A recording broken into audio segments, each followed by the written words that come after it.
Fala galera, sejam bem-vindos a mais um vídeo aqui do canal. Hoje esse aqui é mais um vídeo Química Dicas, onde aqui eu vou indicar para vocês mais um livro. E dessa vez o livro é Química Inorgânica, do Misler e Tá. Então se você curte esse tipo de vídeo e gosta desse quadro aqui, se inscreve aqui no canal, deixa o seu like, compartilhe esse vídeo para ajudar o canal a crescer e também ative as notificações, porque assim você vai receber mais vídeos como esse, beleza?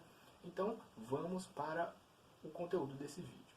O livro que eu quero indicar para vocês hoje é esse aqui, Química Inorgânica, do Misler e Tá, certo?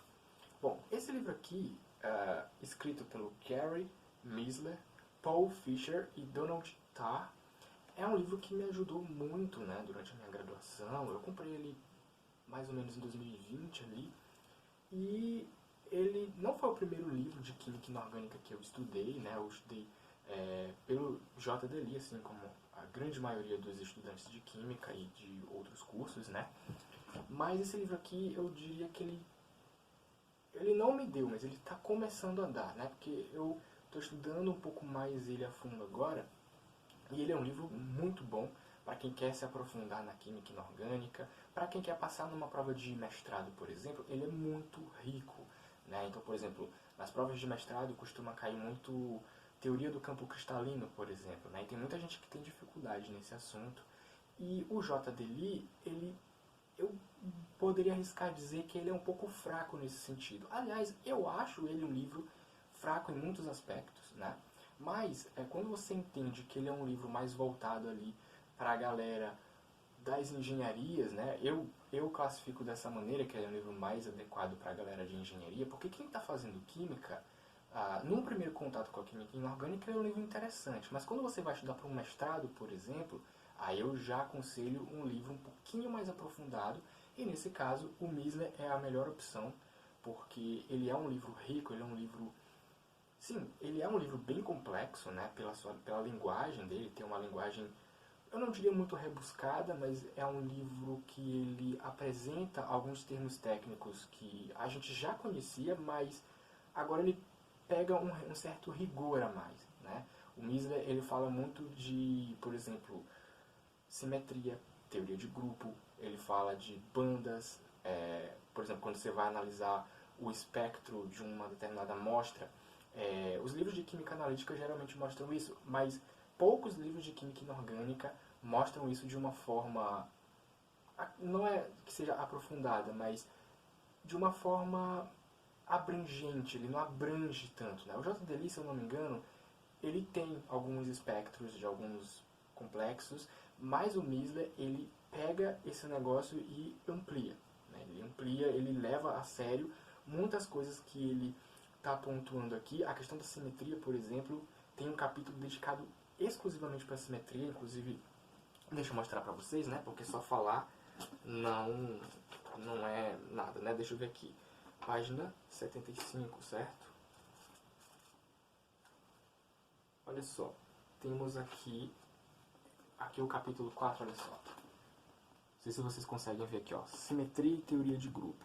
Cara, isso aqui é uma coisa que geralmente a gente só vai ver no mestrado, no doutorado, né? Embora tem muitas universidades que já mostram isso já na graduação, né? Aí você se pergunta, cara, qual a importância de se saber simetria, teoria de grupo, né? Ó, eu sei que você não está entendendo nada, né? Mas esse livro aqui é nesse nível, né? Por exemplo, aqui, ó, não sei se vocês repararam, mas bem aqui nós temos essa molécula aqui, ó, que é... Aqui em cima nós temos dois carbonos, né? Aqui é um hidrocarboneto, mas aqui ele está representado na forma tridimensional, né? E aqui você pode lembrar lá na química orgânica aquela parte de configuração RS, né? Onde você tem que dar a rotação da molécula e tudo mais. Bom, simetria, ela serve para explicar isso aqui, né? Porque quando você faz a rotação, né? Como você vê aqui, ó, você faz a rotação, o giro na molécula, né, enantiomérico, isso aqui é um... Na verdade, isso aqui não é um enantiômero, não é porque isso aqui está longe de ser um carbono quiral, né, que aí a gente entra no conceito lá da química orgânica, que fala de carbono quiral, né, não sei se vocês lembram o que é carbono quiral, mas não é o foco desse vídeo aqui. Mas quando você estuda a configuração RS, né, a configuração, se ele vai te dar enantiômeros, diastereoisômeros, estereoquímica, né, como um todo, simetria se aplica muito aqui. Né? Então, quando você faz o giro, né, a rotação na molécula, ocorre uma inversão na sua simetria. Né?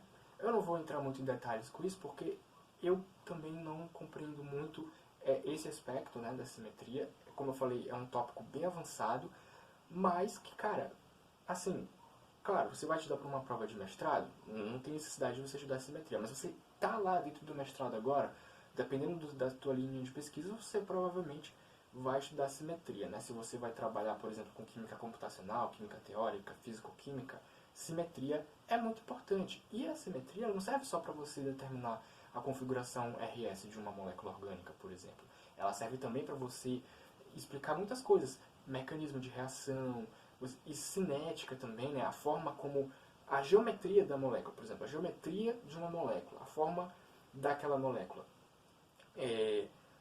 Quando você quer saber qual é a geometria molecular, a simetria ela ajuda muito nisso, né? Então, por conta disso, eu considero esse livro aqui bem mais avançado do que outros livros, principalmente o J.D. Lee, por exemplo. O que mais? Outra coisa que eu notei que é muito boa nesse livro aqui é a parte de química de coordenação. Diferente dos outros livros, com exceção do Atkins, aquele da capa azul, esse livro aqui ele é muito aprofundado no que cerne a questão da química inorgânica, né? Mais especificamente a química dos compostos de coordenação. Porque ele foca muito, cara, nos espectros, como eu falei, né? Ele foca muito em, não só, porque assim, muitos livros eles focam muito naquela parte de nomenclatura, né? De você dar ali o número de oxidação, né? A valência primária do metal, você faz aquela regrinha, né? Aquela equaçãozinha de primeiro grau para descobrir qual é o NOx do metal, para descobrir, né, para poder determinar ali a nomenclatura, né, por exemplo, hexamin, cobalto 3, por exemplo. Muitos livros eles focam muito nisso e também na parte da teoria da ligação de valência e na teoria do campo cristalino. E poucos livros focam nesse aspecto da química de coordenação com relação à questão da teoria do orbital molecular, como esse livro aqui foca. Né? Então, isso é muito importante, né? Porque quando você entende, por exemplo, a teoria do campo cristalino, ela é a mais famosa, né, dentro da química de coordenação. Mas é a teoria do orbital molecular que vai explicar as ligações ali naquele complexo de uma forma mais evoluída, digamos assim, né? Porque a teoria do campo cristalino ela ainda é muito utilizada, mas a teoria do orbital molecular é a teoria mais atual para descrever ligação química em qualquer tipo de composto, né?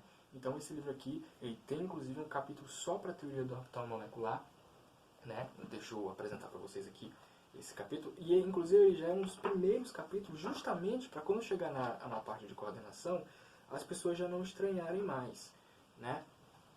Por exemplo, olha só, olha isso aqui, né? Tá vendo? Ó? Aqui nós temos orbital molecular para molécula simples, cara. Entendeu? O J.D. Lee, ele tem isso aqui, mas de uma forma muito abrupta, né? De uma forma muito resumida mesmo. Então, assim, é um livro sensacional. Ele tem uma linguagem, eu diria que ela não é uma linguagem mais difícil que a do Atkins, aquele livro da capa azul, né? Que, aliás, é um livro excelente, mas eu nunca cheguei a me debruçar sobre ele, mas muita gente fala que ele é um livro que ele, tipo assim, ele é como se fosse a Bíblia da Química Inorgânica, né? Todo o livro do Atkins sempre é preferido pelos professores, né? Se você pegar Físico-Química, os professores de graduação, pelo menos da minha faculdade onde eu fiz, né? Que foi na UEMA, Universidade Estadual do Maranhão, né? Para quem não está vendo esse vídeo aqui no Maranhão, os professores de lá, né? O meu professor de Físico-Química, por exemplo, ele usava o Atkins. Raramente eu vejo um professor recomendando Levine, Castellan, que é um livro bem complexo também. Na área de inorgânica, eu dificilmente vejo algum professor de graduação recomendando esse livro, né? Mas por quê? Porque o Atkins, ele tem, querendo ou não, uma linguagem mais direta, assim, né? Mas, em questão de profundidade, eu acho que os dois estão aqui, né? O Atkins e o Misler estão aqui no mesmo patamar, digamos assim. Né? Então, assim, é um livro que eu super recomendo, né? Se você quer, por exemplo, passar numa prova de mestrado, cara, se você for buscar lá os programas de mestrado nos editais, né, eles vão dizer quais as bibliografias que eles recomendam, né? E a parte de química inorgânica, eles recomendam muito o JDLI.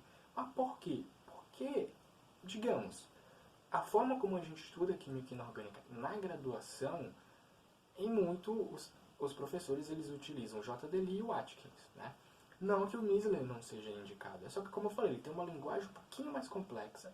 Mas se você quer entrar no mestrado mesmo, assim, e cara, sabendo tudo mesmo, bacana, o Misley é a melhor recomendação que eu tenho, principalmente na parte de teoria do orbital molecular, que isso não cai na prova, isso despenca em qualquer prova de mestrado que você puder imaginar no Brasil. Só para você ter uma noção, na prova da UFMA, né, na Universidade Federal aqui do Maranhão, pelo menos das últimas 5 provas que teve ao longo desses anos agora, pelo menos 2 ou 3 questões de orbital molecular ou relacionadas ao orbital molecular caíram nessas provas, né? Então, se eu pudesse indicar um livro para você estudar a teoria do orbital molecular e se dar bem nesse assunto, eu indico mesmo o Misley, que para mim é o melhor livro de química inorgânica que você vai poder estudar, beleza?